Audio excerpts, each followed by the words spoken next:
Oh, bakoyoka lopito.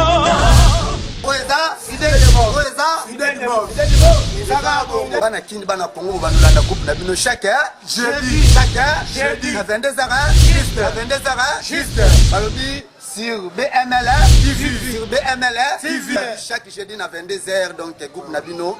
sur BML TV sur BML TV sur BML TV babi BML TV la télé de vos ententes babi donc biso tende na makambo donc cette fois-ci on le rebosela qui yango et bon on la rediffusion chaque dimanche à 16h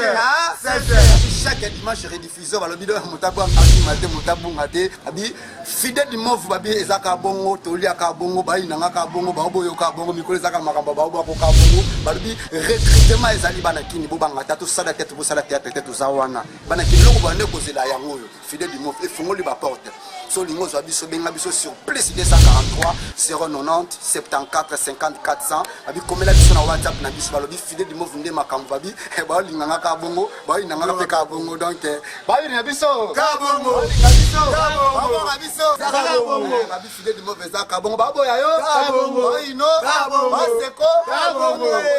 ba ino ka bongo